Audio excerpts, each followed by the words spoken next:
Здравствуйте, дамы и господа! Я хочу с вами поделиться одной такой вот новостью. Я только что прочитала книгу Дэниела Эверетта. Называется «Не спи, кругом змеи». О чем эта книга и кто автор? Автор Дэниел Эверетт. Это американский исследователь, лингвист, антрополог. Его задача была принести Божье Слово в племя Пираха. Вот это племя. Живет оно в дебрях Амазонки. И вот никто не говорил на их языке, и они не говорили ни на каком другом тоже языке, кроме своего собственного. То есть первым делом нужно было изучить их язык, поэтому этот лингвист поехал его изучать. Называется это полевая лингвистика, когда мы не берем учебник, где все разжевано, не берем носителя, слушая там, как он говорит для нас, а когда ты просто окунаешься вот в этот мир и начинаешь в нем жить. Первым делом ему нужно было составить словарь, то есть таким способом, типа вот он спрашивает, что это растение, да, что это фломастер, да, что это небо. Еще неизвестно, как они тебя поймут, ответят ли они правильно, листик это, или это растение, или это, не знаю, горшок, потолок это, или небо, или Всевышний, что ты имеешь в виду, да, показывая туда рукой. Первым делом нужно было построить словарь, потом посмотреть связи слов в предложениях, потом надо было посмотреть связи фраз в предложениях, потом надо было посмотреть связи предложений, то есть работа ему предстояла очень большая. 20 лет он изучал культуру, быт, язык вот этих вот индейцев и пришел к выводу, что их язык настолько отличается от любого другого существующего на Земле языка, что скидывать его со счетов просто нельзя. Чем отличается этот язык? Ну, можно говорить, конечно, много об этом. Например, там у них нет цветов, то есть они говорят как трава, или как кровь, или там как небо, то есть сравнительные такие обороты. У них там нет числительных, то есть не так, что даже один и много, как в некоторых языках, вообще нет никаких числительных. В их языке нет матов. Лингвисты, которые изучали быт индейцев, африканских племен, пигмейских племен, они приходят к выводу, что когда человек живет дружно в своей вот как бы семье, в сообществе вот в таком, у них там вообще нету матов ни у кого, ни у каких индейцев, ни у каких африканцев. Вот в тех древних племенах, которые сохранили свою самобытность, у них там нет матов. То есть что такое мат? Это инструмент для унижения собеседника или инструмент для унижения какого-то человека, который даже вас не слышит. Мне, например, вот очень понравилось, что в этом языке нет инструмента для унижения собеседника. Это же здорово. Но что меня лично поразило больше всего, вот больше всего, в этом языке нет страдательного залога. Что такое страдательный залог, я сейчас быстро в 2 словах объясню, потому что это очень интересная мысль. Есть 2 типа залога, действительный и страдательный. Действительный, он еще в английском языке активный называется, то есть когда я что-то делаю. Например, я читаю книгу. Вот, открыла, читаю, я читаю книгу. Действительный залог. Страдательный залог это как бы наоборот, с хвоста идем. Книга прочитана мной. То есть как будто бы книга что-то сделала, она ничего не делала. Это я ее читала, да? Но тут книга прочитана мной. Как вы видите, с конца. Действительный залог. Строители построили дом. Страдательный дом построен строителями. То есть, да, с конца заходим. Когда просто мы идем с конца, тут ничего такого страшного как бы тут не происходит подмены понятий. Но иногда бывает страдательный залог, когда непонятно, кто что делает. Так получилось, что я опоздала, к примеру, да, вот так получилось, что кто сделал это действие. Или мне повезло, кто вез, да, кто меня повез. И вот такие вот вещи, когда человек просто не берет на себя ответственность за то, что он что-то сделал, а спихивает ее на обстоятельства, на Бога, на черта, на президента, на какие-то внешние силы, которые от него не зависят. Вот и представьте, что есть народ, у которого нет страдательного залога. То есть, грубо говоря, если человек сходил на рыбалку и поймал мало рыбы, он приходит и говорит: я поймал мало рыбы, я плохо сегодня рыбачил. Или я поймал мало рыбы, у меня были плохие стрелы. Завтра я сделаю хорошие стрелы, я поймаю много рыбы. И со страдательным залогом, если, вот, например, взять какие-то другие языки, там будет обстоятельства сложились таким образом, что мне сегодня не повезло и у меня ничего не получилось. Вот даже просто фраза «у меня ничего не получилось». Вот что, о чем она? Кто сделал так, чтобы у тебя ничего не получилось? В общем, я восхищена вообще тем, что в языке, оказывается, может не быть страдательного залога. А теперь давайте посмотрим на Библию. И если мы ее откроем и почитаем, увидим, что там очень много страдательных конструкций. Типа того, что жизнь создана Богом, судьба расписана на небесах, вот в таком духе. Как это перевести на язык, в котором нет страдательных конструкций? С Богом-то еще может быть все понятно. Бог сотворил вашу жизнь. Действительная конструкция, да? Ну а как с судьбой? Судьба предрешена. Кем? Кто предрешил? Где? Тот, кто делает какое-то действие с вашей собственной судьбой. Второй момент, почему Библию нельзя перевести на язык пироха.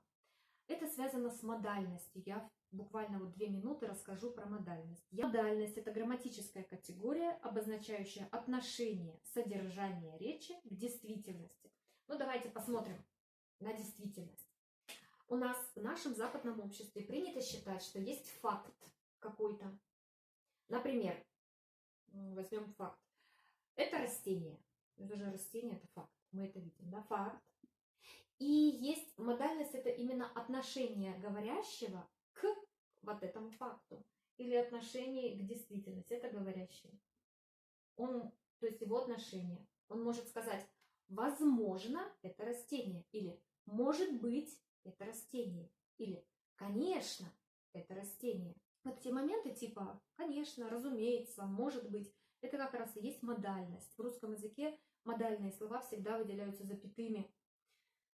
В английском нет. В других языках не знаю. Но давайте рассмотрим модальность в языке пироха. Конечно, я лично с пироха не общалась, ни с одним. Я могу только полагаться на мнение эксперта Дэниела Эверетта. То, что я у него прочитала, то, что я у него смогла проанализировать, я пришла к выводу, что в языке пироха есть 3 уровня как бы модальности. Я так назвала 3 уровня модальности. Давайте мы это рассмотрим. Растение стоит здесь. Это факт. И у них есть такое выражение, например, я вижу, растение стоит здесь. Это то, что я вижу глазами. Ну, как вы меня можете убедить в другом, да, если я его вижу? Это первая такая вот степень уверенности.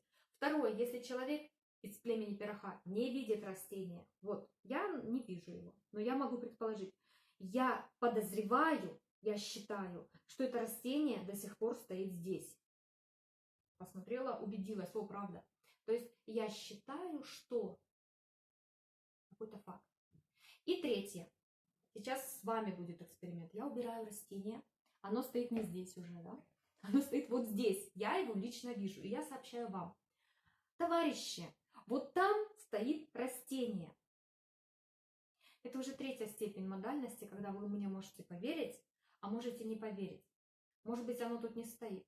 Может, не знаю, оно разбилось. Может, оно умерло, пока я его переставляла. Может, оно упало на пол. Может, его инопланетяне похитили. Мы не знаем. Вы полагаетесь только на мои слова. Возвращаю растение обратно. А теперь давайте представим, как на такой язык, вот с 3 вот такими вот я вижу, я считаю, и он сказал, что мне, да? Он сказал, что здесь стоит растение. Как можно перевести Библию на такой язык? Когда Дэниел все-таки это сделал, постарался, сделал коротенькие предложения, убрал цвета, убрал единичные предметы, счетные слова, убрал другие конструкции, которые нет в этом языке, все сделал все как надо, рассказал про Иисуса, и кто-то спросил, а ты лично видел этого человека? Про факты и мнения. То есть то, что в нашем цивилизованном европейском обществе выдается за факт, и всего лишь мнение человека об этом. В языке пироха абсолютно наоборот. Факта как такового там просто нет.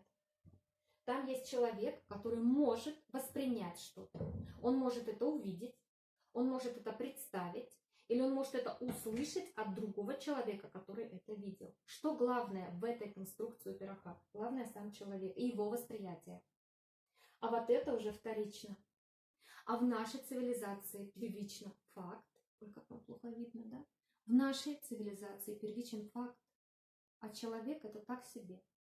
Он может воспринять, а может не воспринять. Он может быть слепым, глухим или глупым, чтобы воспринять не так, как оно есть. Но самое интересное, что у племени пироха нет слепых, глупых или глухих. Они такими просто не рождаются. Они просто такие, что они воспринимают то, что они должны воспринять. Что мне хочется сказать в заключении об этой книге? Я в полном восторге, и я совершенно по-другому стала смотреть на жизнь. Я часть человечества, и я могу себя оценить группу, где я нахожусь, нацию, в которой я живу, и расу, в которой я живу, с какой-то точки зрения. И когда мы узнаем больше обо всем человечестве, мы больше можем узнать и о себе самом.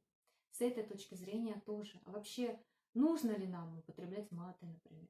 Нужно ли нам молиться на страдательные конструкции? И не то чтобы употреблять их, тут дело не в том, как мы часто употребляем их с точки зрения языка, а в том, что мы думаем о них, как мы привыкли думать, оправдывать свои действия. То есть я совершенно по-другому стала сейчас относиться к себе, к своей деятельности, к страдательному залогу. В этой книге есть предисловие. И оказывается, здесь написано, что многие люди, прочитав про вот это вот племя пироха, пересмотрели также свои жизни, так же, как я. Я хочу со своей стороны выразить огромную благодарность автору Дэниелу Эверетту, который смог проанализировать, докопаться до самой сути, смог выучить чужой язык без самоучителей, без каких-либо учителей, без проводников, просто понять самую глубинную структуру языка и культуры и смог донести вот этот вот свет до каких-то представителей нашей западной цивилизации. Если бы там был не Дэниел, а другой человек, который бы пришел и увидел бы этих пироха и ушел бы, мы бы ничего этого не узнали. Поэтому тут спасибо не столько даже племени пироха, сколько самому Дэниелу Эверетту за то, что смог увидеть в них то, что увидел, и донести до слушателей то, что хотел донести. Спасибо большое автору, спасибо вам, слушатели, за внимание. До новых встреч!